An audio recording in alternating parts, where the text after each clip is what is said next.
everyone, welcome to Backstory Sessions. I'm your host Matt. We hope you enjoy this episode.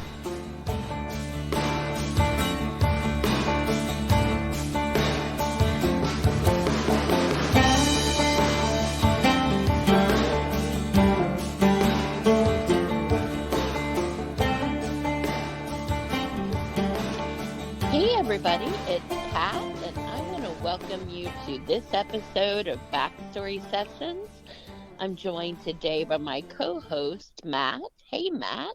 Hey, Kat. Hey, everyone. How are you? Tourism, Matt. This is going to be a great episode. Yeah, lots going on, I hear.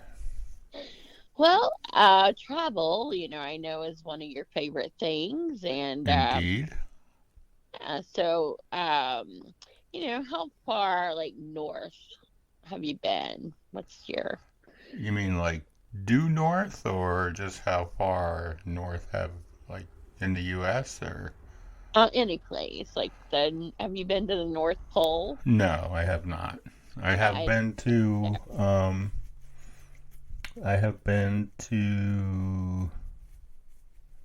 the South Pole? No, I have been to, the Boston area.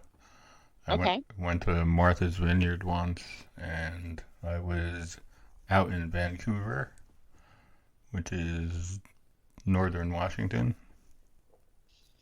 Yeah, so northwest. Yes, northwest, yeah. I've been to northeast to Maine. I haven't been that far. I've only been to the Boston area, which is also northeast. So yeah, that's true because it's yeah. It's very close to Maine. Relatively speaking. Right. So south. What's the southernmost point? I was in the Caribbean. Probably 5 or 6 different places in the Caribbean as far south as I've been. I would say, I don't know. I think Texas is probably my southern point. I did not go to Mexico, so I'm not, that. I'm not sure. I was in San Diego. I don't know if that's farther south than parts of Texas, but I've been to San Antonio, and Dallas, and Houston, and places like that in Texas. Well, I did get my first speeding ticket ever in Killeen, Texas. So I don't know how south that is, but Killeen, I will always remember you for that. First and not the last, or is it the only? It was not the only, but I did smarten up shortly thereafter. So I think I have gotten 3 total. But 3 speeding tickets? Yes, all speeding tickets. Wow, that's surprising. I mean, I've seen you drive, and I know you don't. No, I know you don't drive real fast these days. I don't know. That was, when I was young and foolish. I see. Now I'm just foolish. But... I got 1 speeding ticket, but it was dropped because I got pulled over doing 80 and a 55 or something, and they dropped it because they gave me a DWAI, which is ability impaired. I had a couple of drinks before, and so don't drink and drive, kids. No, definitely do not do that. That was 100 years ago in New York, so don't do any of these things except for travel. Right, speeding. Travel's good. Travel's good. Speeding, all that. Right. So I know that you left the country. So you have traveled. As you mentioned, you've been several places in the U.S., but you went to the Ukraine. I did, yeah. No speeding tickets there. So have you traveled internationally to other places? No, but I mean, Caribbean is international technically, yes. I guess, because I went to Antigua, and then I went on a cruise, and And there's like 6 different places there that I went. So, and they were all different countries, technically, I guess. But no, I mean like other places in Europe, I have not. Although I want to. Yes, yes, I know that you do. So, I feel like there's a lot to see that we haven't, either of us haven't seen, but we've covered a good part of the U.S., I think, altogether, although Alaska or Hawaii, I did not hear us mention. I have not been to either of those. No, my son has. He spent a year and a half or a year on a cruise ship in Hawaii. Wow, that's exciting. Yay, Justin. Yeah. Yeah, he liked it. Got some great pics too. Wonderful. Sometimes though, some great things can be right in your own community, and you might not even know about them. That's true, yeah. They say in your own backyard, like you might be looking and you missed a thing that's right in front of your face. So I think this could be the case here. Tourism, there's so many opportunities for adventure just within driving distance of where we live. Yeah, there's certainly lots to do in this area for sure. I keep hearing about this moonbow thing. You know, I'd like to see that someday.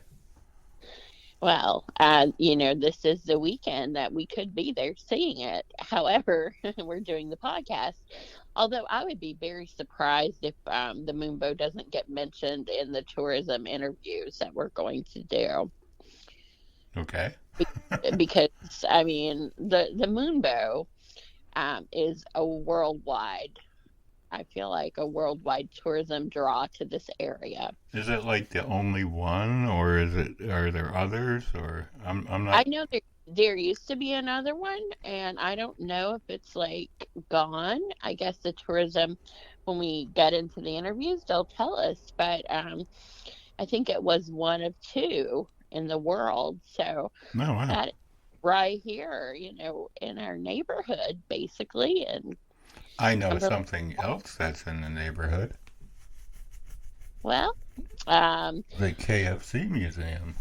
yes, Colonel Sanders, and I think anytime you mention that you're from Kentucky, someone's going to say, "Oh, KFC." I mean, I honestly, in my experiences, that's been the first thing that people always bring up.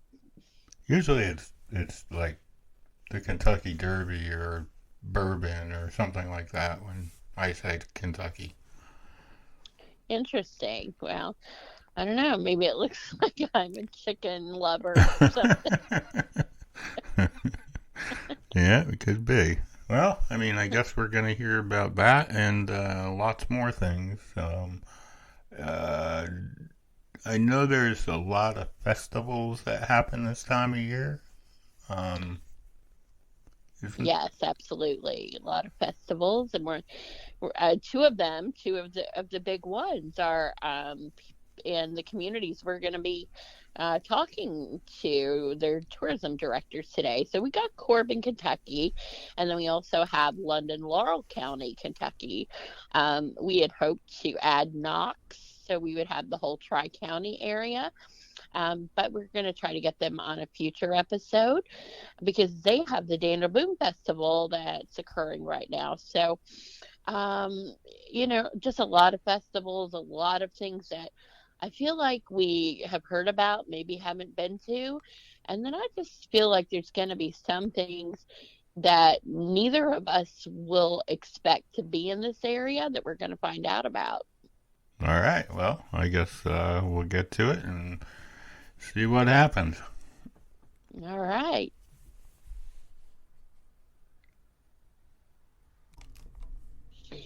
Maggie, I want to welcome you today to Backstory Sessions. We are so excited to hear all the great things that are happening in Corbin. Well, it is such an honor and a pleasure to be a guest today. We're very, very excited to be able to tell people all about the fun, exciting things we have coming up, through the fall and the holiday season, kind of to wrap up 2022. It's probably one of the busiest tourism times, I would imagine, with the holidays and all the activities coming up.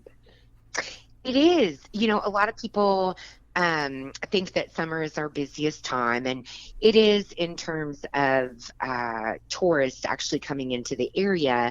But during the fall and late fall season, we tend to be extremely busy facilitating family-friendly events that help to serve the guests that are in our area as well as locals alike. So it's a super busy time. It's our favorite time of year. You get all the great holidays, from October through December. And so we really enjoy the hustle and bustle. And it's really, I think, going to be neat to hear of, all of these things are a drive away, basically. And we reach like outside of this area to many other states. So when they're in visiting relatives or, coming back to home, they can learn also of the great things. There was one unique thing, though, I wanted to mention that really, it was very heartfelt to me when I saw it. The flooding of Eastern Kentucky has been devastating, and um, I think it's amazing. It says a lot about the citizens in this area that all sort of band together to help. But one unique thing is the arena that, offers many top name celebrities coming to perform.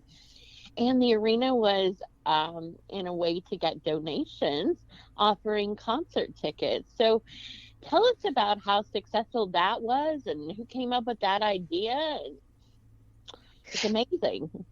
Oh, absolutely. So, it was definitely a proud moment for our city.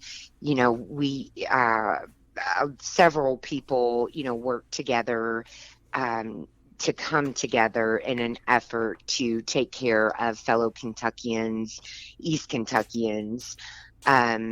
So that idea was born from the arena general manager. Her name is Christy Balla, and she is just a fantastic general manager and human being.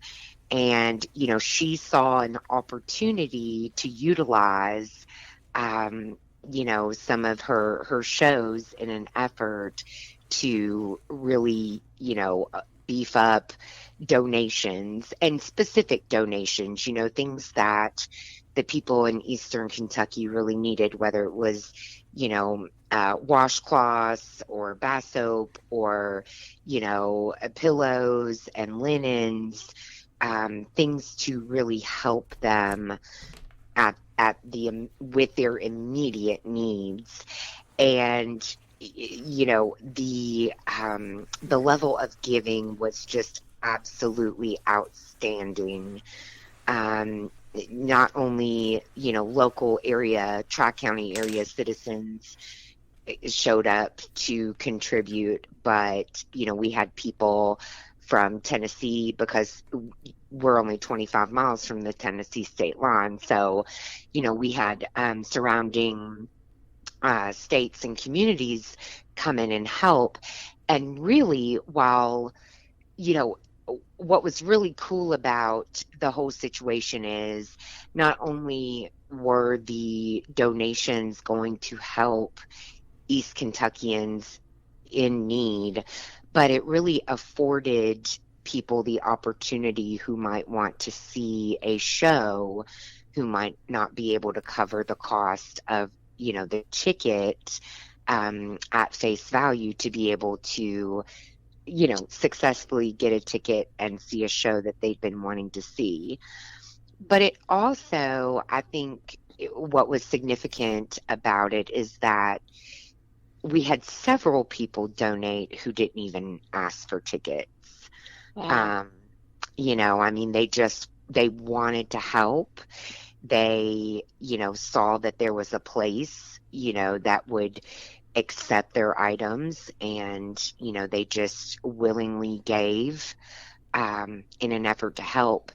And I know that the arena staff basically filled, a full-size U-Haul and took it, over to Hazard, Kentucky, and, was able to get the supplies, through the Red Cross and FEMA, with the help of those organizations, were able to get the supplies to where they needed to go. And I know that, Christy ended up giving away 2,500 tickets. Wow, that's amazing. Yeah. So it was a great humanitarian effort, and it was, again, just a very proud moment for our city. And really, I think, just displays what it means to be a Kentuckian. We take care of each other, we take care of our own, and when there's a time of disaster or time of need, we rise to the call. And that is a wonderful thing about being a Kentuckian. And in these communities, I just, I thought that was such a unique effort that it needed to be spotlighted. So I'm glad that you shared that was so successful. And I'm not surprised at all. That is amazing to just have that many people be willing, whether they're getting something back or not, just knowing that they were helping. That's really speaks a lot about Corbin and surrounding areas that came as well. So, in your backstory, you are a Kentuckian with us now, but did you grow up in this area? I actually did not. I am a transplant. So my backstory is that I'm originally from Richmond, Virginia, and I attended the Virginia Commonwealth University to complete my bachelor's degree. And after a couple years of, traveling around the country, I landed in Richmond, Kentucky to finish my master's degree at Eastern Kentucky University, and loved the area so much that I decided to stick around. And so I worked for municipal government in Richmond and Berea for a while, and through life, basically ended up in Corbin, hired as the first full-time tourism director for the city of Corbin. And that was back in January of 2014. So in January of 23, I will have celebrated 9 years in this position.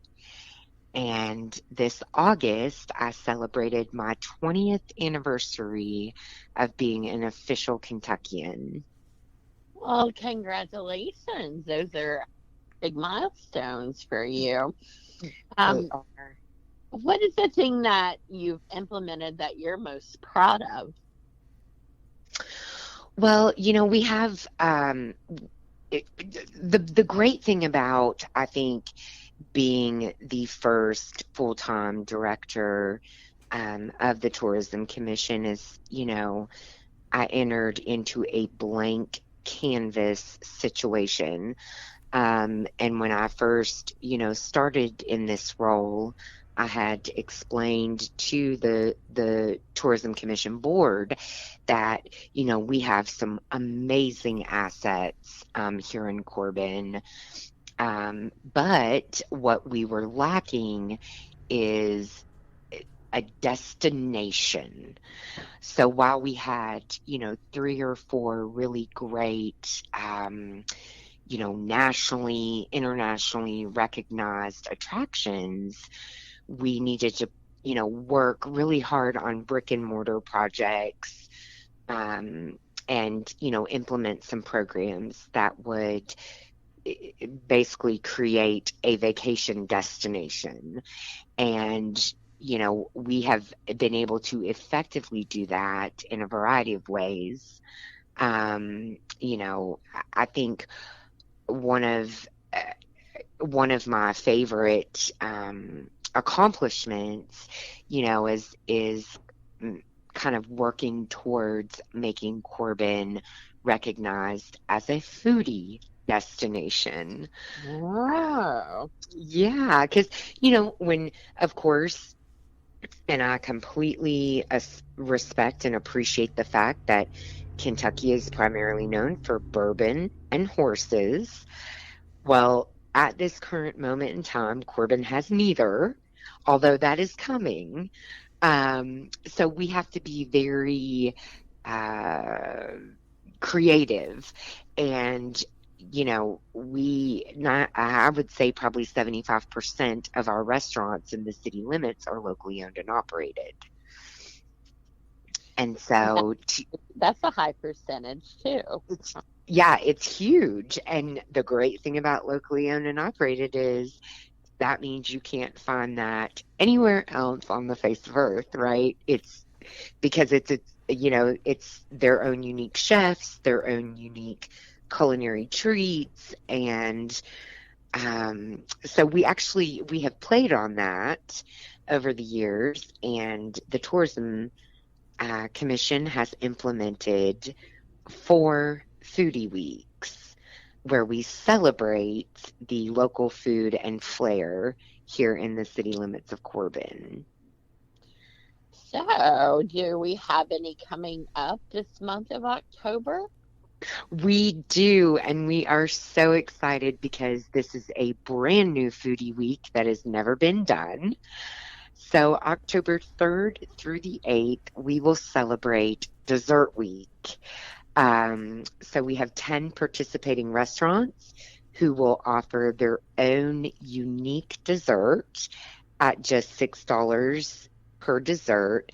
And these are items that are not currently on the menu, so they're available for this 1 week only. Oh my goodness, Matt. We have to. I know. That sounds awesome. Wow. So, do you have any sneak peeks as to what some of these desserts might be? Sure. So, the Depot on Main is going to do a banana pudding cheesecake. You've got the Ice House that is going to do a s'more puffle, which is essentially a chocolate chip waffle sandwiched with marshmallow. So it's kind of a s'more, but a really unique spin on that. And it sounds yummy. Yeah. Yeah, for sure. And then Kentucky Creative, which is our art gallery and bistro, is doing a pumpkin spice cake with a an espresso flavored buttercream icing. I'm dying to try that one. Oh my goodness. And everybody's pumpkin everything for this season. So that sounds amazing as well. Oh my, and only $6. So all of these, you can just go and each day you could get a dessert for $6.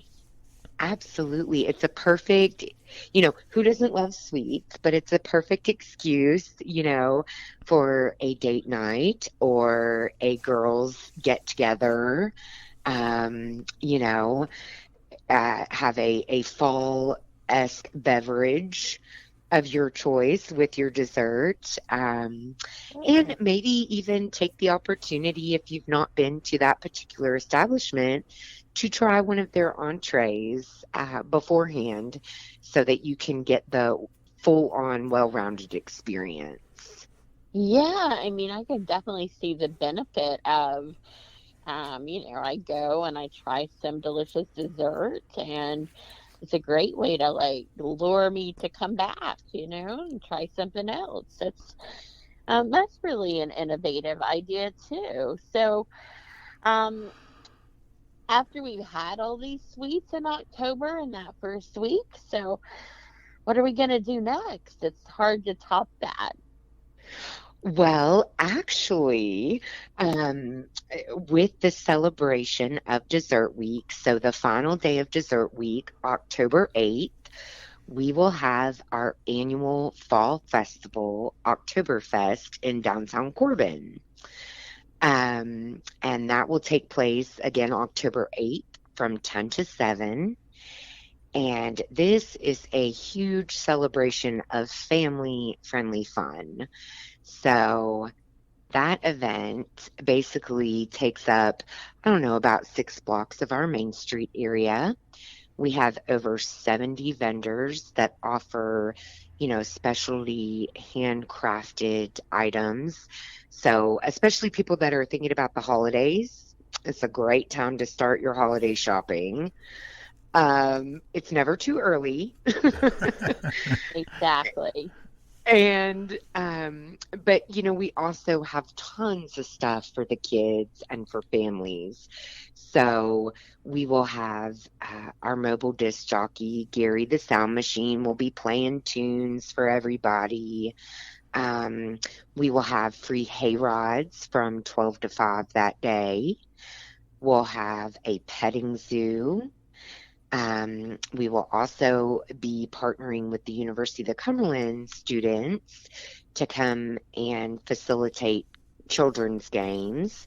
So the kids can play ring toss or, pluck a duck out of the little duck pond and get a prize, face painting, things of that nature. And then we are also very excited to partner with our local Great Escape of Corbin. They are doing a mobile escape room. So it's quite popular. So, oh yeah, it's become huge. So we just thought that this would be a fantastic addition to this event. So I hear you say that some of the things there's no charge for, unlike the hayride. What about the petting zoo and some other those activities? Yeah, so all of the activities themselves are completely free of charge. Wow. The only thing that would cost money is if, a patron decides to make a purchase from one of our vendors. That is, with the economy and people struggling, Yes. that is a great way for families to come and enjoy a lot of activities that normally you would have to pay for. Absolutely. And, Corbin is really such a great family destination. And what's so awesome about, Corbin is that we are an affordable destination, especially in a day and age, when it is a little tougher to make ends meet. So, we offer a wide variety of things for children and families to be able to take part in and enjoy. So let's say that I'm listening to the podcast in another state and I'm wanting to plan my trip.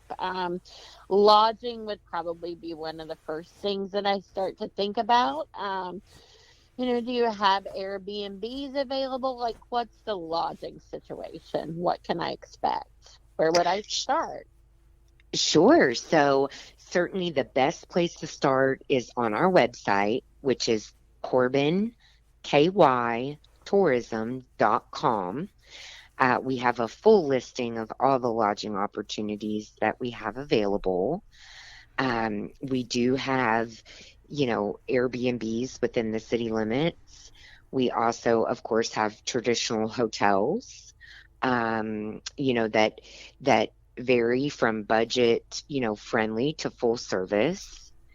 But, we're also a great camping destination. So families that have an RV or would like to tent camp have that opportunity. We have cabins available, through Cumberland Falls State Park, through Chautauqua Trace Adventure Resort and Laurel Lake Camping Resort. And there's a couple unique lodging opportunities as well. So Chautauqua Trace has covered wagons that would be considered glamping. So people that want to have a unique glamping experience, that's certainly an option for them. Oh, wow. Yeah, and they also have higher end couples cabins. So, for couples that are looking for a retreat or romantic getaway, these are smaller cabins, but offer all the great amenities as as a larger cabin. Well, you've mentioned a couple of things here, like for couples. And, that brings me to something I remember seeing is that there's like this stone that a couple can come and stand on. And, like, it seems like you have a lot of really interesting romantic things for couples to do as well. Um, so, that the carved stone, or is that what it is, as a rock or stone that someone carved, and like the couple? Yes, the kissing stone. Yes, Yes. So we actually worked with a local, let's see, we actually have worked with a local stone engraver who created this beautiful romantic kissing stone, and we were able to get that installed in a most beautiful romantic area of town at the Engineer Street Bridge, which is actually a historic bridge that sits on the National Registry of Historic Places. And there've been several engagements at that stone, but it's really just something super fun, for couples to come out and take a photograph, and it is very romantic. That whole area where the stone is installed is just a super romantic area. Any idea how many kisses have taken place? I imagine a lot of people come there for that, and to take Yeah, probably too many to count. Well, that's also another unique thing. It's just Corbin just seems like such a wonderful place. So I've got my lodging. Let's say I've decided, where I'm going to stay. Um, so if what other activities do I have to look forward to so I can kind of decide if I want to come in October, November, December? Sure. So, this could be romantic for couples or great for families or a girls' getaway. So, we have actually there are 3 attractions in Corbin that are really, on a bucket list must see. So, Corbin is home to Cumberland Falls. And we call the Cumberland Falls the Niagara of the South. The falls is 260 feet wide and drops about 65 feet. So it is absolutely stunning. There are many beautiful fall days when you see a rainbow. But the most unique thing about the Niagara of the South is that it is home to the only moonbow in the world. Wow. So people, and I'm sure listeners are like, well, what is a moonbow? So the moonbow is a natural phenomenon that occurs on the night of the full moon. So 2 days before the full moon, the night of the full moon, and 2 days after, from the mist of the falls, instead of a rainbow, you will see a lunar rainbow, and it's quite stunning. Wow, and do we know the dates when the full moon will be in October, November, December? Or is that on We the side if we wanted to? Right. So that would be available on our website at corbinkytourism.com, or it is also available through our social media platform, Okay. Facebook. We post that on Facebook at Corbin Tourism. Awesome. That sounds really great too. And fall is a beautiful time of the year to take that drive down to the falls. Wow, Matt, what do you think of all this?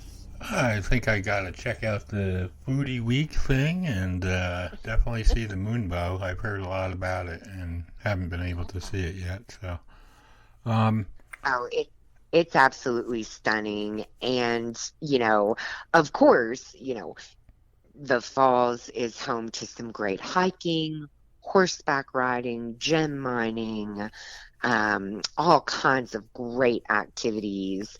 So, and anytime people are active, they work up an appetite. So right. after the falls, we're going to recommend that they head to the original Kentucky Fried Chicken. Okay. So Corbin is home to the original KFC and Colonel Sanders. We love our Colonel so much, we've put a life-size bronze statue of him on Main Street.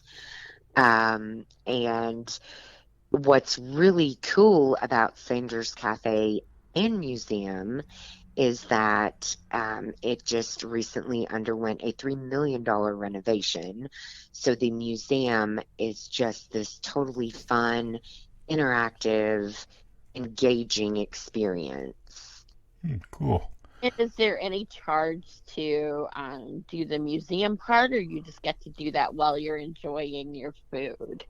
Yeah, so the museum is 100% free. Wow. Awesome. Well, Matt, there's another outing we're going to have to take. Yeah, yeah.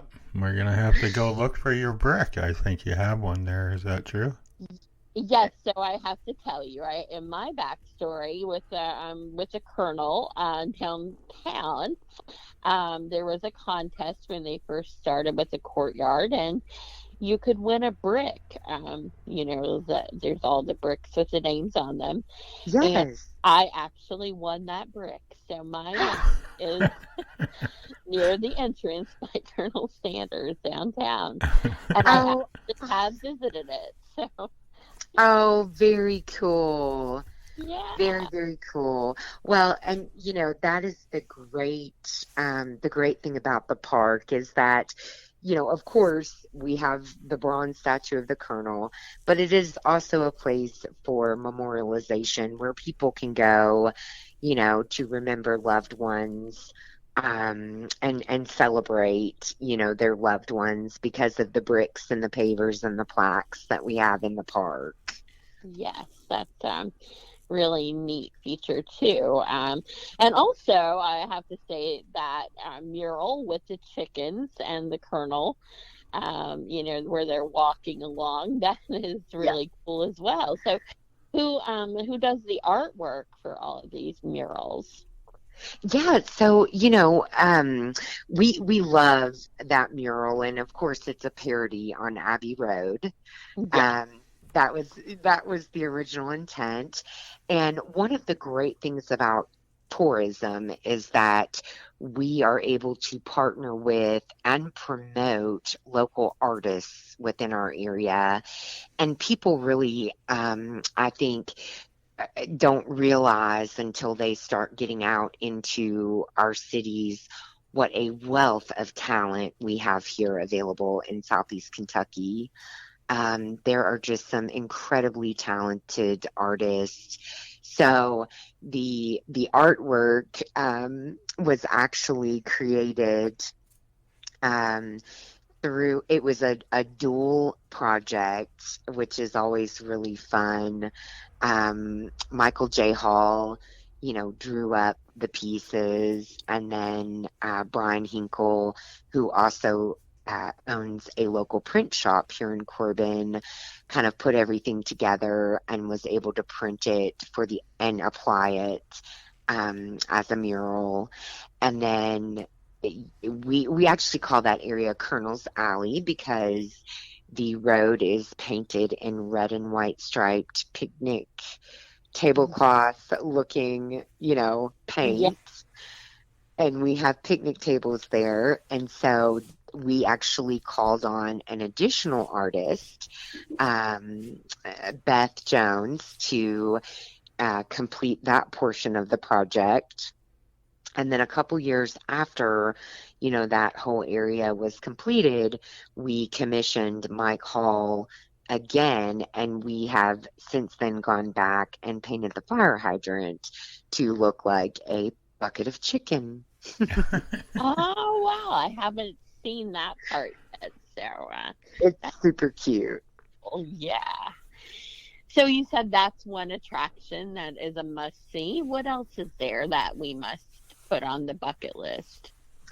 So, of course, the must-see bucket list is the Laurel Lake.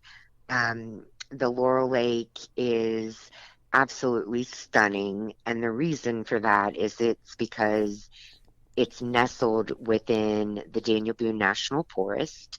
So the lake is crystal clear and just a beautiful shade of blue. We actually get quite a few scuba divers who come in to scuba dive in the lake. And, because it's part of the U.S. Forest Service, there is no building allowed on the lake, so no commercial or residential. And that really helps continue to attract and maintain wildlife, to that area. So, it's great to be able to see the variety of wildlife, that inhabit the lake. We have, of course, 2 full-service marinas. So if people are interested in renting a pontoon or a houseboat, they can certainly do that. And it's just it's a source of a lot of great fun for people. And of course, Laurel Lake is much smaller than Lake Cumberland, which is, the lake that a lot of people know in the state of Kentucky. But it has its own attributes. It's a completely different vibe. So everybody enjoys something different, and we have something different to offer. Great. So what about accessibility as far as people with disabilities who might be planning a trip to Corbin? How accessible is Corbin? So Corbin is very accessible. The Cumberland Falls is accessible, via wheelchair crutches. It's a very short paved path to the viewing platform directly off of the parking lot.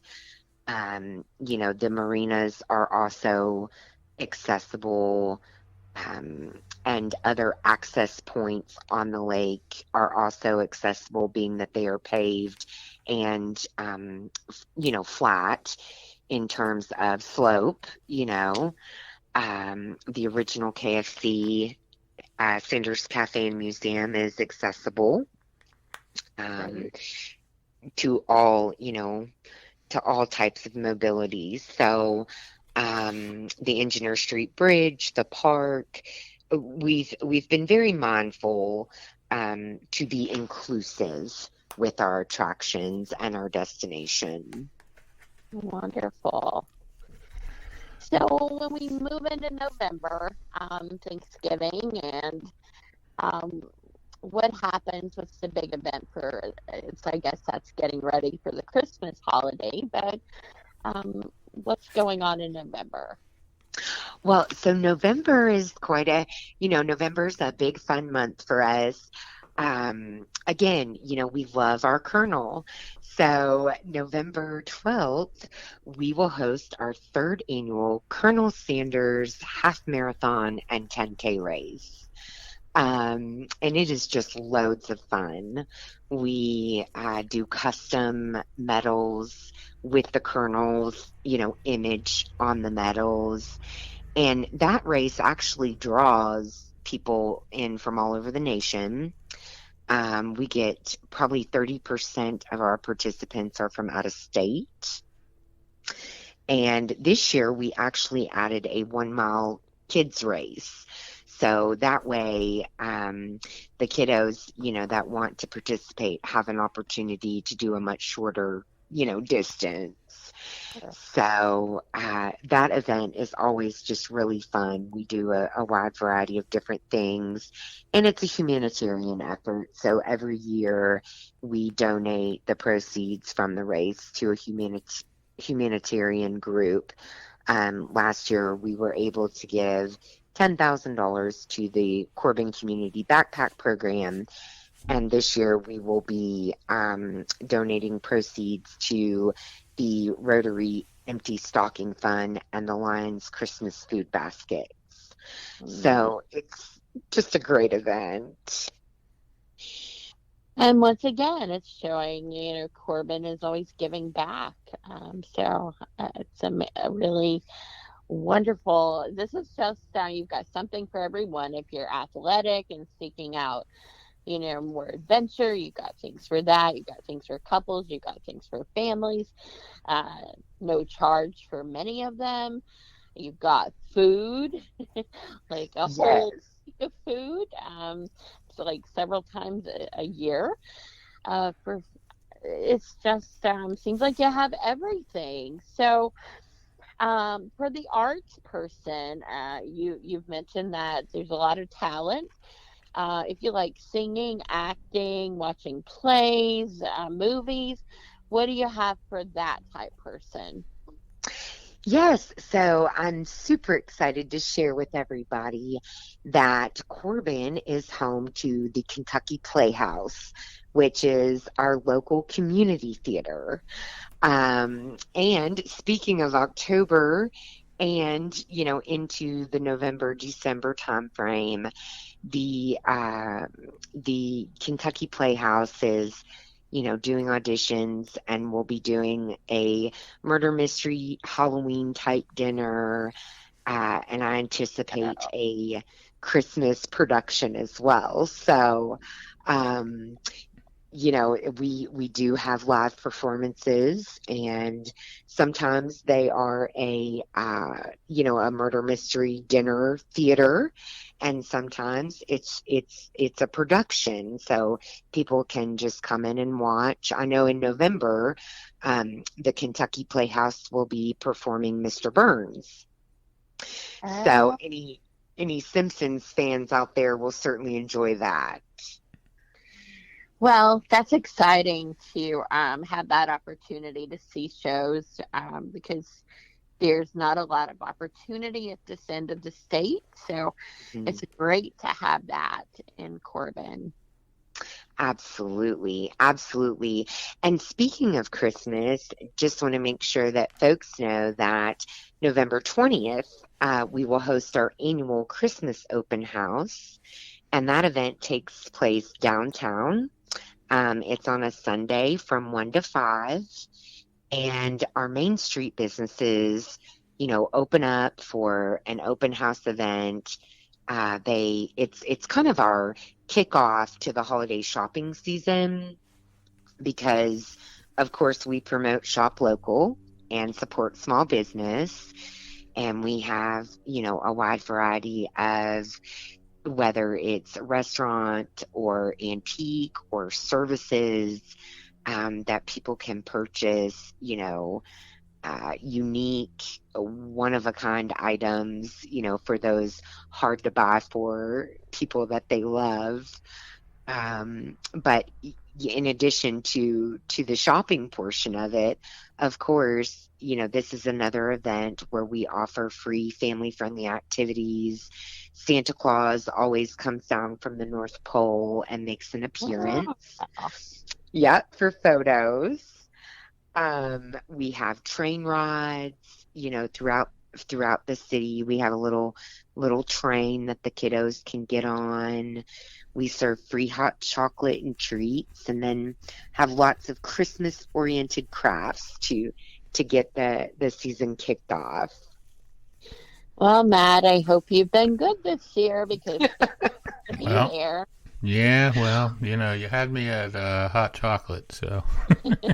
Right.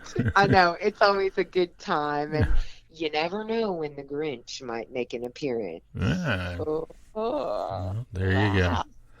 All right. Well, I know we've kept you for 40 something minutes now, and I know you have to get going. So, I just wanted to give you an opportunity for one last question, Kat.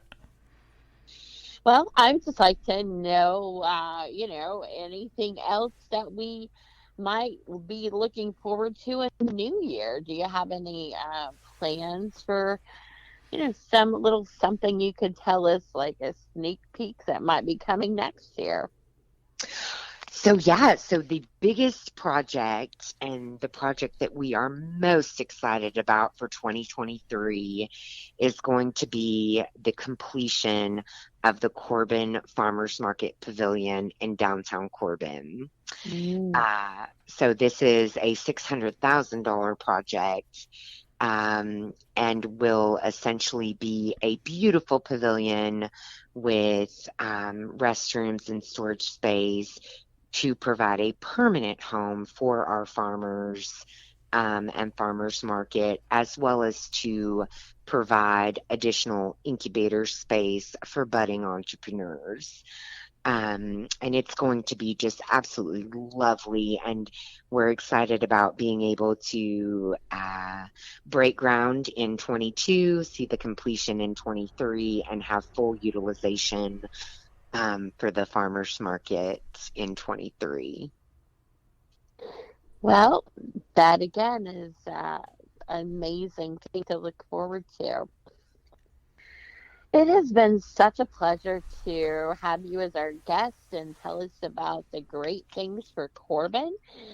I know that our listeners are going to come out and, check out the ones that they maybe didn't know about that they're just dying to experience. So thank you so much for sharing this. Oh, thank you so much for the opportunity. And I'll tell you, to the listeners, we are just so excited to see you and so excited to welcome you, because Corbin loves company. All right. Well, thank you again, and we'll have to come down and check out Dessert Week and the next moonbow. Yes. It's on my list. Absolutely. All right. Well, thank you again for being here. Thank you so much for the opportunity.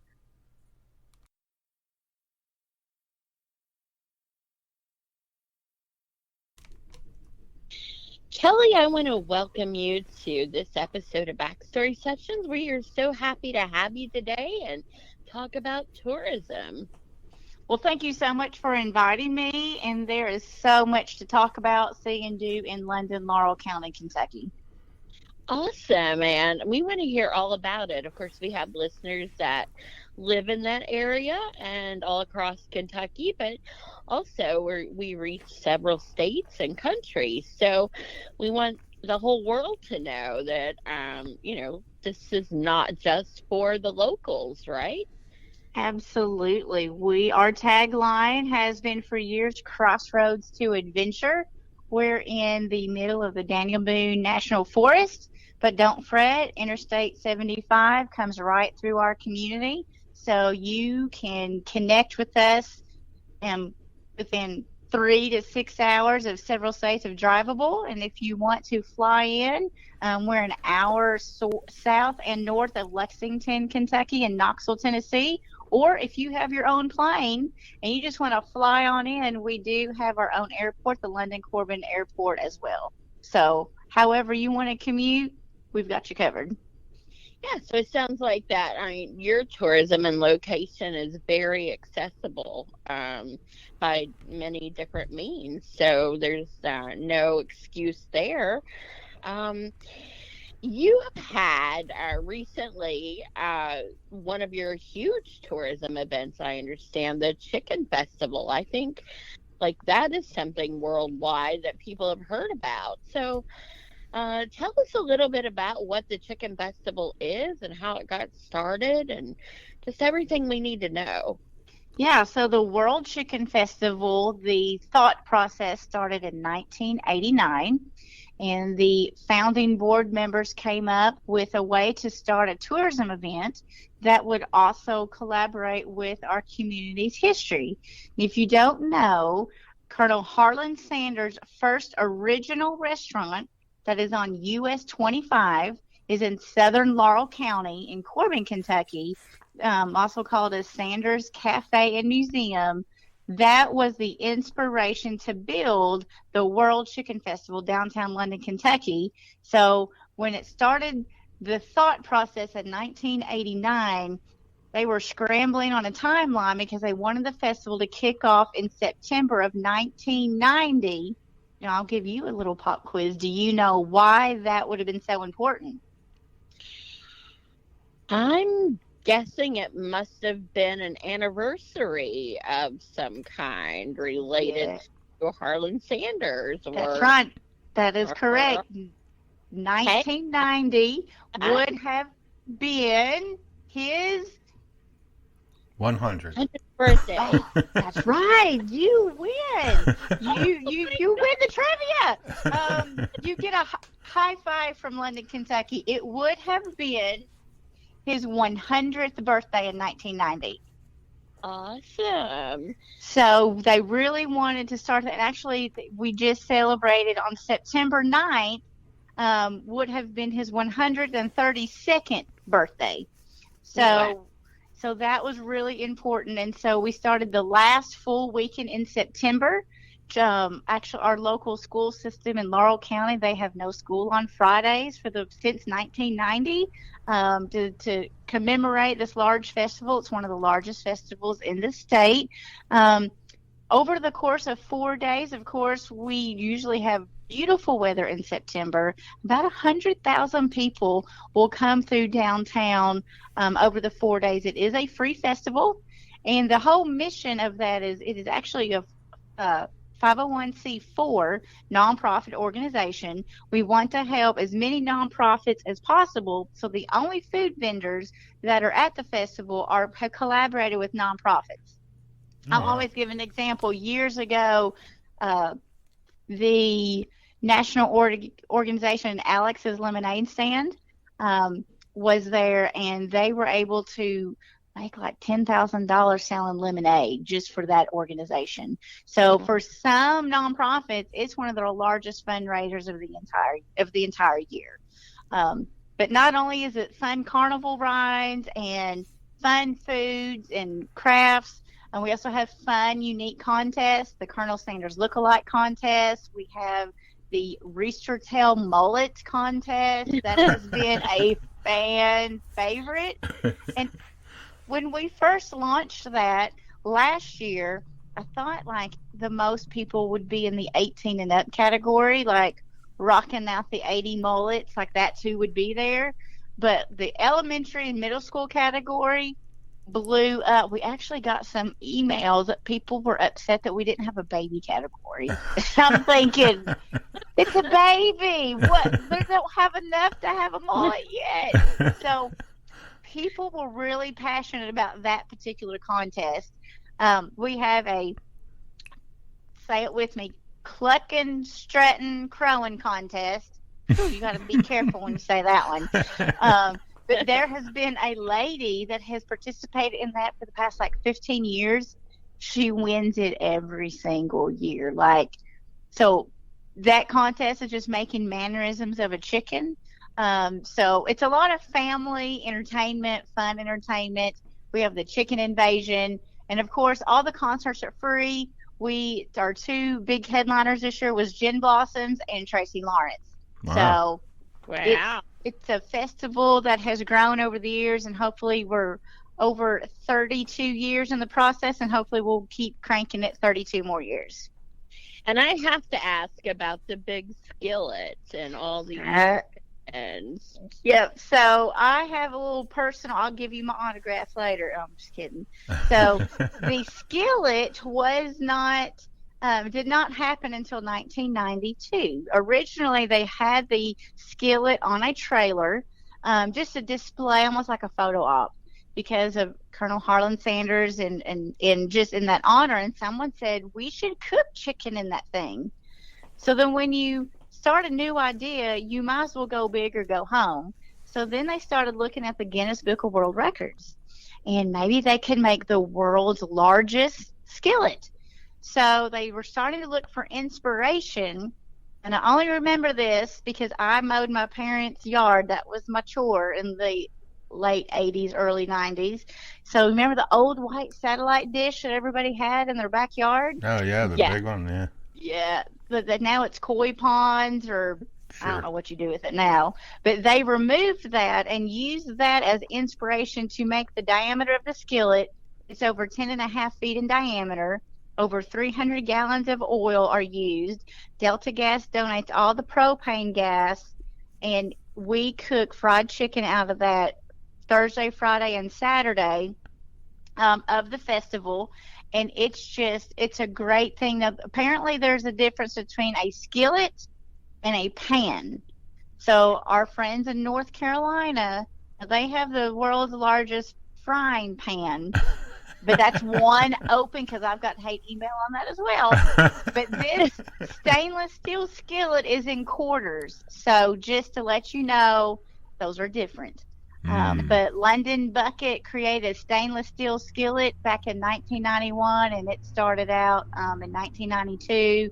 And actually in 1999, we had to construct a new skillet to keep that tradition going.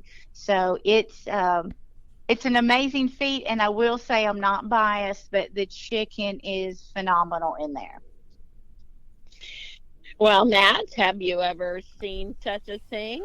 I have not. I've no, not that I recall. One of these years, I'm gonna have to get down there and see it. Yep, it takes a whole team of volunteers. We have large rakes to help, push and move the chicken around. And it's, if you get on YouTube and look over the past 30 years, there's been plenty of media to come cover the skillet. And it's an amazing thing. It takes 3 days to assemble. And then, unfortunately, we don't cook chicken on Sundays because it takes that amount of time to drain all that grease and to clean it up and make downtown London beautiful again for Monday morning. Wow. A lot of backstories and, even the individual items in that festival. So you said you were mowing your parents' yard at that time. So let's get a little bit of your backstory. Did you grow up in Laurel County? I did. So we moved to Laurel County in the early 80s from Cincinnati. And I actually moved here right before I started school. And growing up, I've lived here. I've met my husband in a neighboring county in Pulaski County. We went to college together at University of the Cumberlands. And in my prior career, I was a licensed massage therapist, worked at Baptist Health in the labor and delivery area, and would help be a massage doula for patients and teach baby massage and CPR, and did that for about 20 years. And had shoulder surgery and decided massaging in that industry for another 30 years, probably my shoulder wasn't going to last. So I have a degree in communications and public relations, and I love London, Kentucky. And this job position opened at the London Laurel County Tourism Commission, and I took a stab at it and interviewed, and I have found my new dream job. So I've been with the Tourist Commission since 2018. Helping coordinate the festival and just promoting amazing outdoor events all throughout the year for outside visitors to come visit London, Kentucky. It sounds like you did find your dream job. Looking back, do you think that tourism do you ever wish that had been your career from the very beginning? Well, interesting that you said that. So my dad, Ken Harvey, was actually a tourism director from 1986 to the late 90s. So during my summers, I actually worked here in this office. That's now my office of bulk mailing. Back before there was the internet, would have to sort stuff by zip codes and the blue stamps. Like, I have a little bit of anxiety when I see a stamp floating around. I'm like, oh my gosh, I remember that. So I just remember my dad always wanted me to help out front, to learn how to give directions, to be friendly to customers. And it was also probably like free babysitting in the summertime and free help back in the day. And it's interesting. So back before my dad was in tourism, he worked for Kmart's. That's how we actually got to London. And I remember if I took a garbage bag around and picked up cigarette butts out of Kentucky or out of Kmart's floor at lunch, I could get a chocolate chip cookie for all my hard work. I flashback forward, I think that is so wrong. There's no way that would even happen now in 2022. But so my father did great instilling hard work and not being scared to talk to people and being hospitable. So I do think it was subconsciously in my DNA. Of course, when you are a young adult, Dad always trying to encourage me to go in this lane. And I thought, that's you. I want to be my own person and have my own career, which I'm glad I did, was in healthcare for so long. But I'm definitely really glad that I made a U-turn and veered back definitely in tourism. Yes, you listened to Dad in the end. It sounds like. Don't say that too much at the end. If we record that, let my 16-year-old son hear that, hopefully that will reflect in 20 more years for him. The pandemic, how did that affect tourism, or did it? It definitely did affect tourism. We were fortunate enough in our community. We did not get hit as hard as other urban communities like your Louisville and Lexington and Knoxville. I was at my office. It was the day after my sister's birthday when the whole world shut down. And I just thought, is this even real? Oh, my goodness. And all of us in tourism were kind of worried about our jobs and how do you promote, travel when, we're not supposed to be going anywhere. So there was about 6 months of everyone scratching their heads. And, now everyone knows the 4-letter word Zoom. I actually had several conferences by Zoom and trying to, bob and weave and go with the punches. And so our community was affected, but not as heavily as other communities that we were really lucky. Just where we're located on Interstate 75, it really, I think, was a benefit for that. And most people, that was the first time outdoor tourism, that was the only thing that was allowed. Being in your group of family and going out, so you couldn't find a bicycle, you couldn't find backpacks, you couldn't find hiking boots. And we're located, Crossroads to Adventure Outdoor. We are a premier location, so we did see lots of new faces starting new outdoor hobbies, whether it was kayaking or fishing at Laurel River Lake or Rockcastle River or hiking on the Chautauqua Trace National Recreational Trail. I think that's where that was our niche demographic, and so that really helped us rebound when other communities were struggling. Well, that's definitely, turning something that was so negative and turning it into a positive. So, location, I suppose. We definitely had to have some unique ways. The KTIA had highlighted one of our try to think outside the box, and it's embarrassing now, but we played Pictionary live from my office, and I tried to draw Pictionary pictures of where people should go outdoors. You should see my picture of trying to draw Van Hook Falls and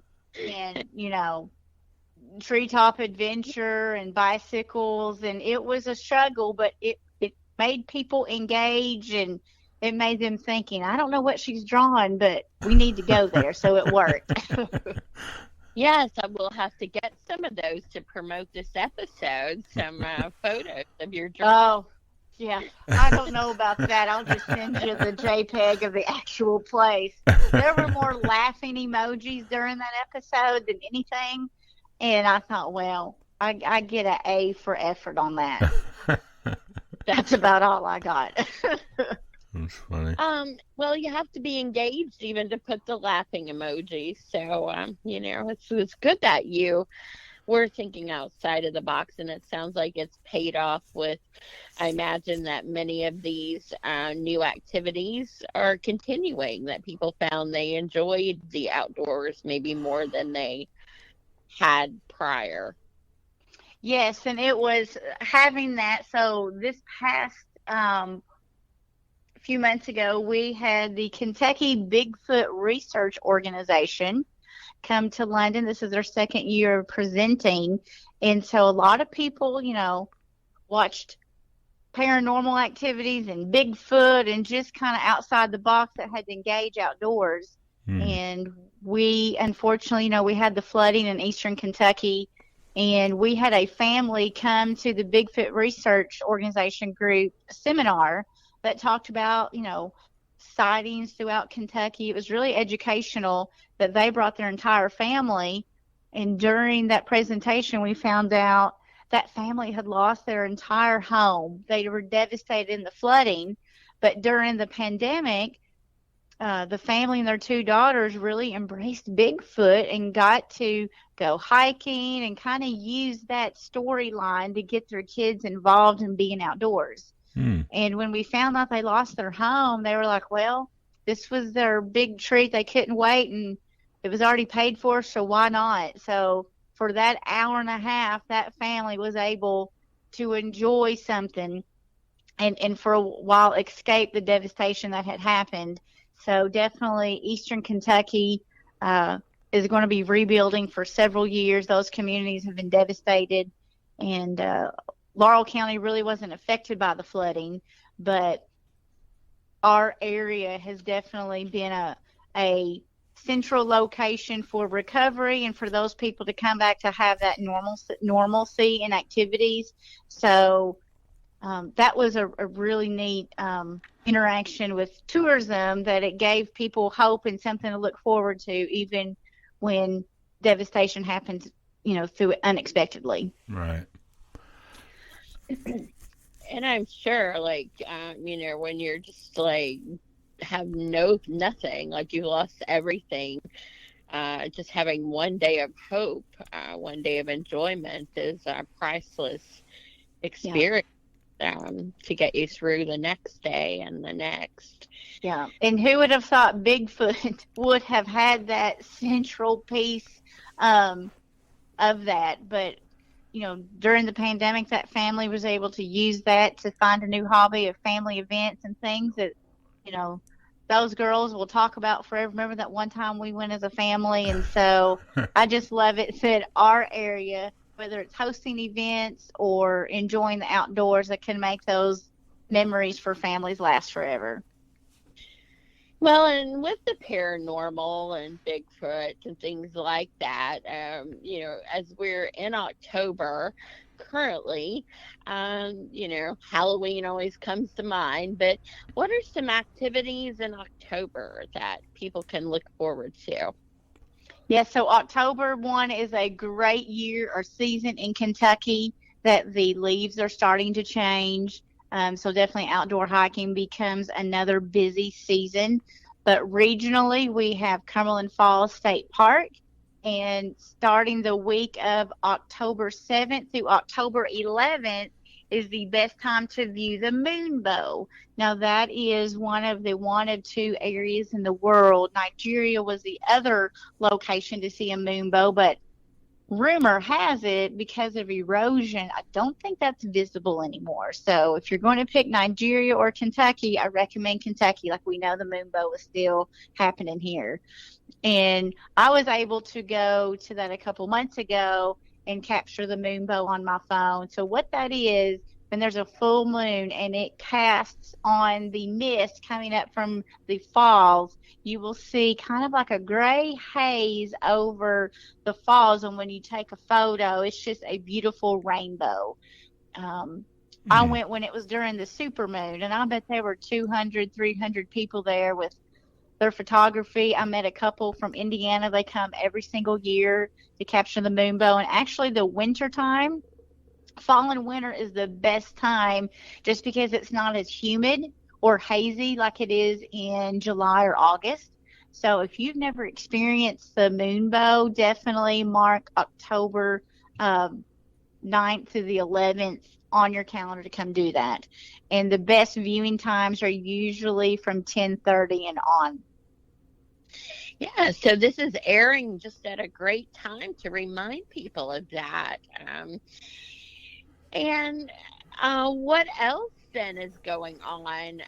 So after people go and have that experience of the falls, and they see all of the beauty. So I'm sure there's a lot of photography like all over the region, taking pictures of things during this beautiful time. Absolutely. One of the voted family-friendly hikes is to Van Hook Falls. That is located in the Chautauqua Trace National Recreational Trail out on 192 in Laurel County. That is a 2.5-mile hike in and out. And that is another phenomenal location. Someone called me. They're actually planning to propose to their fiance, well, soon to be fiance there. And so they are trying to find a beautiful, secluded location that's easy to go to. So Van Hook Falls is definitely, and that's different from Cumberland Falls. If you like waterfalls, this is definitely the place that you need to come to. There's a beautiful viewing deck and a bench. The hiking was all trails voted at most family-friendly hiking. There are a few creek crossings, so I do recommend hiking boots and some trekking poles that way. Then also we have Laurel River Lake. It's a 5,600-acre lake. It's a man-made lake, and there are no homes on this lake. That's what makes it so unique. It's one of the clearest, deepest lakes in the state. We actually do scuba diving training there because it is so clear. We have a man-made beach, and there are several trails, hiking trails that go along the body of the water of the lake. So you could hike, see the view of the lake, rent some houseboats or pontoon boats. We're also known of great smallmouth and largemouth bass. So if you're a fisherman, definitely Laurel Lake is a place you want to check out. So what about love? You were saying somebody's going to propose. Is there tourism activities around, like a place to have weddings, or like is anything marketed in that way? Absolutely. There are several. We have Heritage Hills Entertainment Center that's locally located near the interstate. Actually, there are some ponds there. There's Oak Hill Gardens. That is actually downtown London. We have several different venues if you're looking for a way to get away from maybe a non-traditional wedding. We have several locations and venues. You can check that out at visitlondonky.com. And there's several budgets when it comes to planning a wedding. I realize since I have a son, I just got to pay for the honeymoon. I'm not paying for the wedding now. So I figured that out. I thought, well, better start packing that away. But budgets are different for every family. So we have several venues that would be an opportunity for whether engagement parties or anniversary parties. My parents just celebrated their 50th wedding anniversary. We had that at the Heritage Hills Theater. It's a smaller venue, but centrally located and easy to find in London. Highly recommend that. What about later in the year? Do you have any festivals coming up or any things around Thanksgiving or Christmas? Or Right. So right before the third weekend in October is the Battle Camp Wildcat reenactment. It's one of the largest reenactments we have. So if you love history or you want to learn more about the importance of different Civil War history in our area, you can go to wildcatbattle.com. There's also more hiking trails there. The original trenches are still there on site. So it's a self-guided tour. I actually went and waxed and cleaned the self-guiding little guidepost the other day. And it's just it's amazing just how many people from across the country will go to visit that. You've got Hoosier Knob Interpretive Trail, the Infantry Ridge, Private Lewis McFerrin Trail, and the Robinson Spring Trail. So definitely outdoor and history combined all in one. And then before you know it, the end of October, our Town Center Park will transform into the Pumpkin Park at Town Center. Mm-hmm. So if you're a photographer and you're looking for poses for families, that's another great location to go for photographers. Of course, we're home to Wildcat Harley-Davidson. It's a great place to do motorcycle rides. They have routes that come through Laurel County, through eastern Kentucky, down on the Cumberland Gap. So there's always something every weekend there.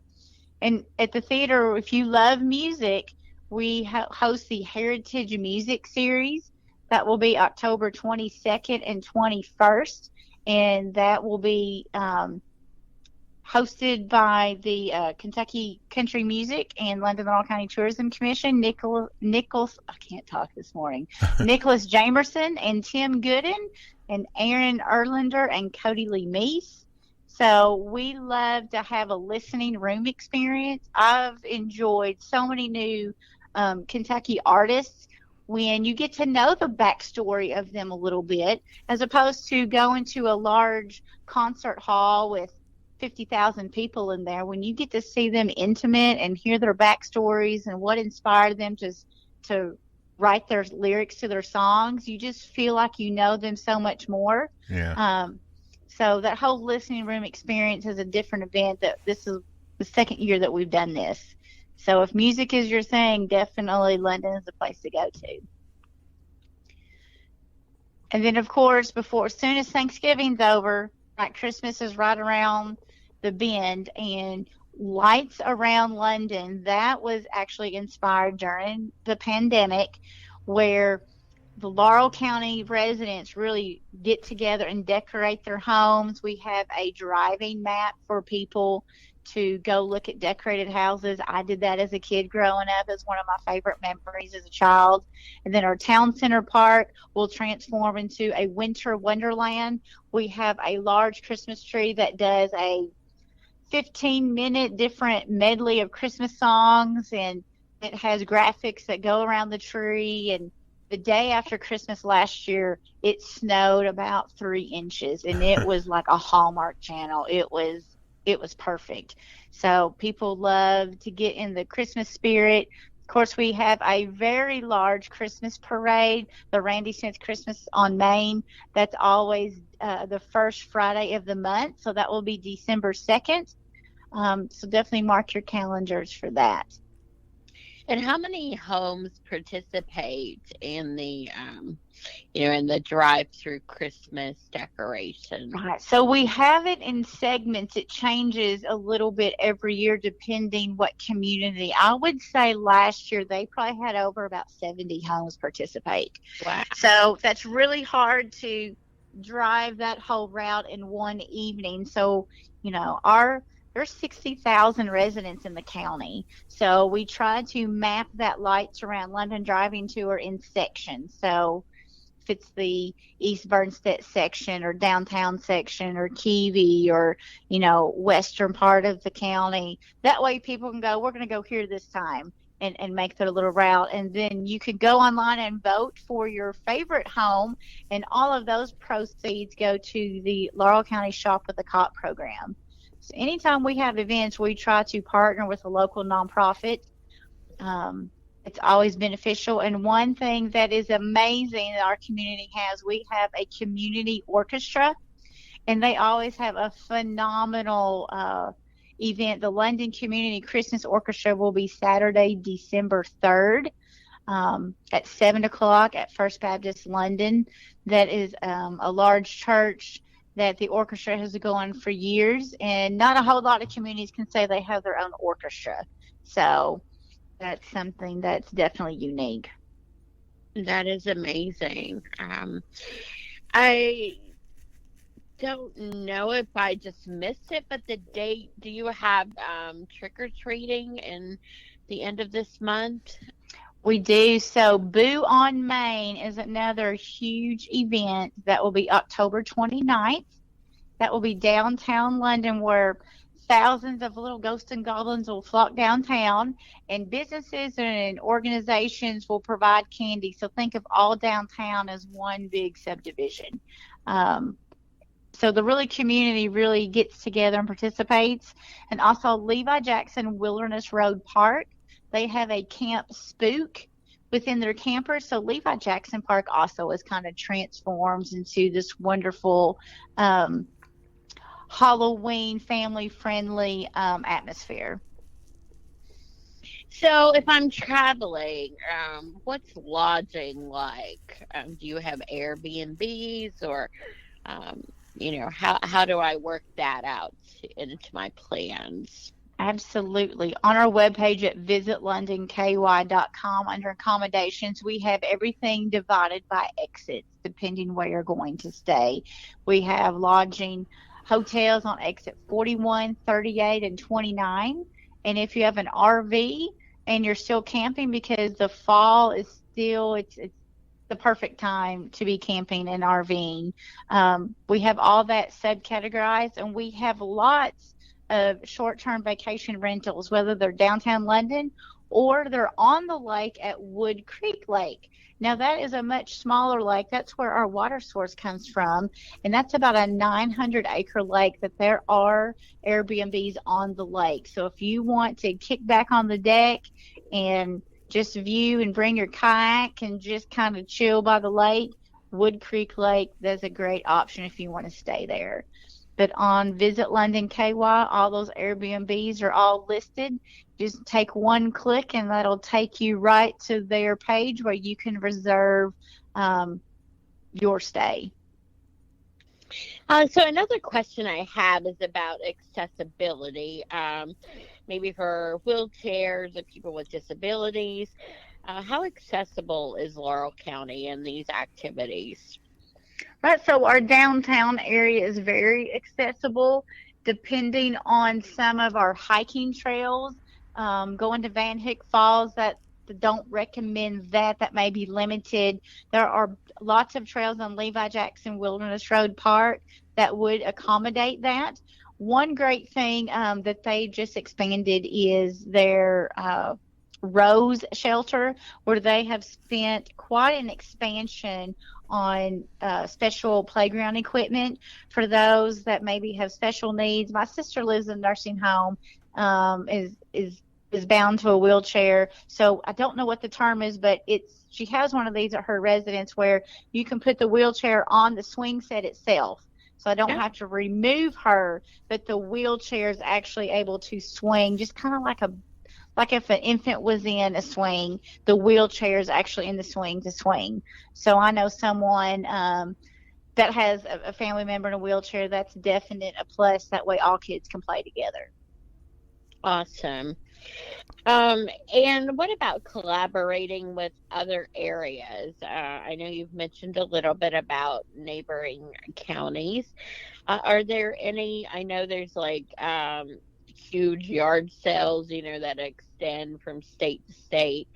What else do you do to, maybe coordinate some tourism with other states or areas?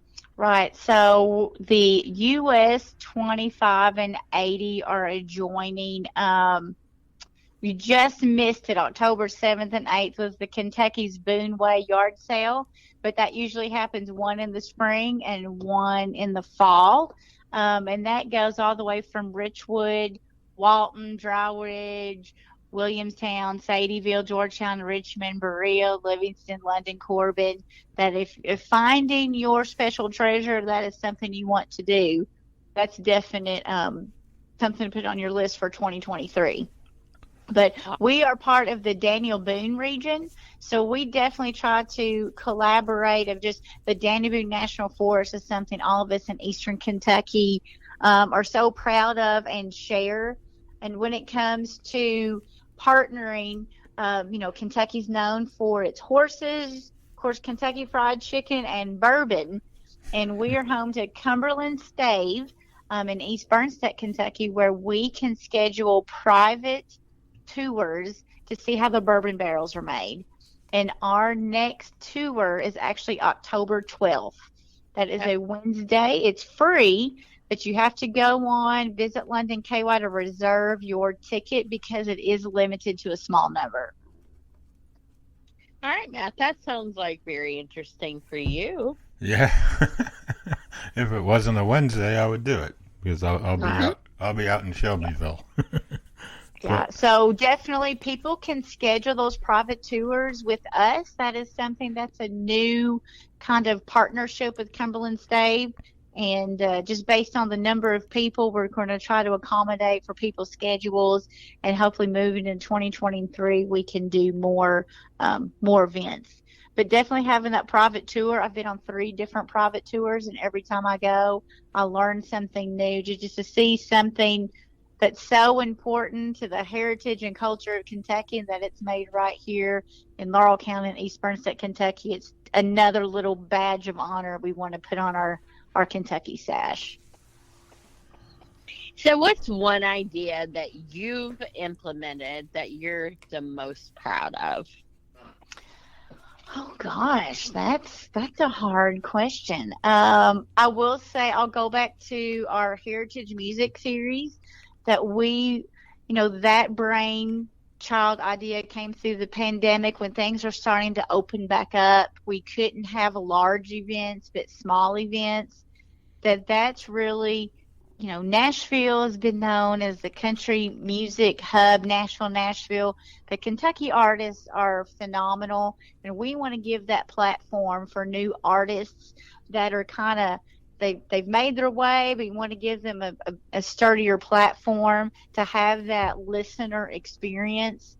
So utilizing that concert series twice a year, that is growing leaps and bounds. That's something that will always stay small and intimate, but that's the whole purpose of it, is to, give these Kentucky artists a platform so they can have new fans like myself. I've learned so many new artists that I had no idea until I went to these concert series listening room experience. And of course, keeping the World Chicken Festival afloat. My dad was part of the team that started that back in the early 90s. So keeping that bucket of chicken rolling is definitely something that I'm proud of, and to continue, because that takes the entire community to come together to pull that off. Kat? I didn't know if you wanted to ask a question. No, go ahead. So as you look forward to 2023, do you have any new ideas that you can share with us of coming attractions? Anything new that you can talk about? Gosh, 2023. There's just so much possibilities. I don't know if anything, you've got me on something I don't know. That usually does not happen. We are going to be going to a heck of a lot more travel shows this year and some new markets we have never been to. I'm really hoping to expand more things at our Laurel County Fairgrounds.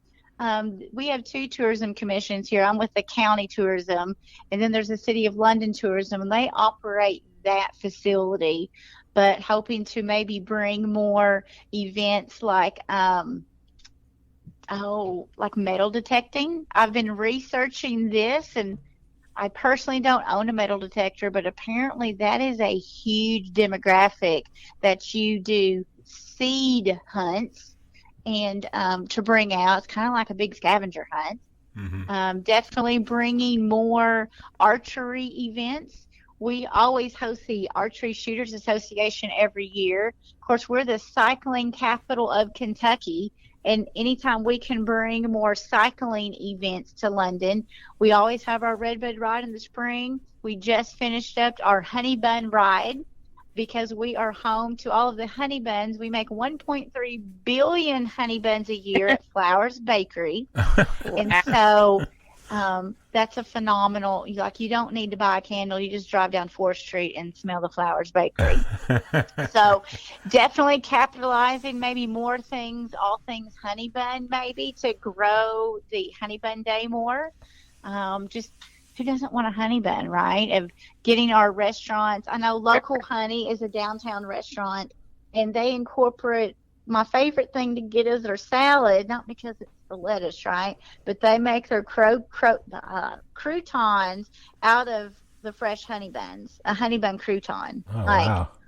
Oh my gosh. It's like a little piece of, a little extra you weren't expecting. So that makes you eat all of your salad is what that does. Wow. What about, with the passing of the Queen? Has the Abbey, because you have a kind of London-based restaurant, has there been any activities related to that? Just giving our condolences. I know when that was announced, we made, a social media grievance from London, Kentucky to London, England. That is just something that, she was 94? 97.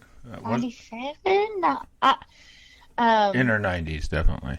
Yeah, definitely in her 90s on that. And that is something that, in tourism, anytime we can partner something international with cities, London itself, I believe, is the 5th largest London in the United States. So anytime we can partner with that, but as opposed to, I think they're still having a 14-hour wait, is the news I heard today, of just to paying the respects to the Queen. So as opposed to, the Abbey, the downtown restaurant, they do great incorporating, things of London, England there. But that is something that will probably not just be a couple days, but that will be, grieving for several months. Sure. What about the film industry? It sounds like with all of the, the natural beauty of the area, has there been a partnership with people making movies or films there? In the past, so we have some definitely historical buildings. The old Sue Bennett College, it's on a national historical marker. I know some people have looked out to observe, to maybe brainstorm, but in Levi Jackson Wilderness Road Park, the Mountain Life Museum, the Kentuckian was filmed there, and the actual with Burt Lancaster, and the original jail windows are still attached to it when they filmed that back in 1955. Wow. So that was kind of a neat history. You can still see that today when you go through the museum at Levi Jackson Park. But definitely the film industry is starting to come back now. For COVID, everything was kind of low bearing, but those are things that are definitely, they're on the rise potentially for 2023. Definitely with all of our outdoors and Laurel Lake and Wood Creek Lake. But Sue Bennett College has the best potential, I think, of just its architecture, and it's located. So I could definitely see some Hallmark movies, or anybody, a director that wants to come take a tour. You just let me know and I can help you out. Great. And who might surprise us that is from London that we may not know about? Oh gosh, let's see here. So hang on. So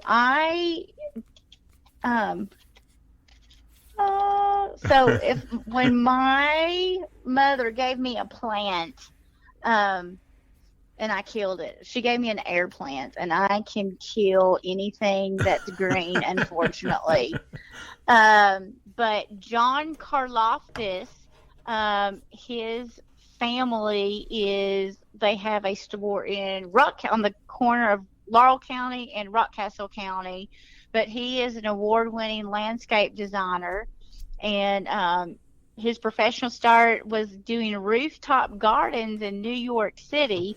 he actually came back and did a special speaking engagement, just where his roots are. And he is a Kentucky native, particularly from Rockcastle and Laurel County area. They still have their store that's on the Laurel County line. And his sister actually gave me one of his gardening books. And I went through and looking through that, and it was so beautiful. And I just thought, there's no way I can do this. But his book gave you like the step-by-step process of like you could water your, plant too much. Now, if you haven't watered it in 4 days, don't give it 9 gallons of water to make up for your neglection, because that's what I usually do. But John Karloftis is one. And then another person, I graduated from South Laurel High School, but Jason Smith, and he was on the Food Network channel. And he came in and won one of the cooking shows as American Home Baker on the Food Network series called the Food Network Star. And he's won 3 seasons of the Holiday Baking Championships. And he usually serves as a judge now on one of the Food Network series, Best Baker in America. That's cool. Well, Matt, I think we've learned a whole lot about tourism in Laurel today. Oh, yeah, definitely. You definitely got a lot of stuff going on and a lot of cool things coming up. And, the moonbow thing sounds really interesting. I want to check that out. Definitely. And that's in our Daniel Boone region. So if you need accommodations, you can always stay on exit 29 in Laurel County. Of course, there's also the DuPont Lodge. That's as part of the state park there, right just outside the outskirts of Cumberland Falls. Mm-hmm. But then, don't forget them all of Eastern Kentucky, too. The last several weeks, our hotels have been cram-packed full of people kind of staying in London and then going to all these other wonderful locations in Eastern Kentucky and then coming back and then maybe doing something south, coming back, doing more east and going west. So we really are the hub of an ideal location to do all things outdoors, go into attractions. And we're great located. A lot of people will stop by because maybe they're going to go to the Biltmore House in North Carolina or Pigeon Forge. Like, that's their main destination. And when they find out all of these things they're to do, when they come back, they extend their stay 2 or 3 days because they found out there's so much to do that you can't just do it all in one day. All right. Well, we'll give you 1 minute to sum things up for us. Anything else you'd like to let us know about that we haven't covered yet? I will just say, whether you love racing, we have London Dragway. Of course, we've mentioned our 2 lakes, Laurel River Lake and Wood Creek Lake. But our family are Jeep owners. That's our midlife crisis. is the Kentucky Adventure Tour, and that is over 900 miles of off-roading on gravel roads and back roads all throughout Eastern Kentucky.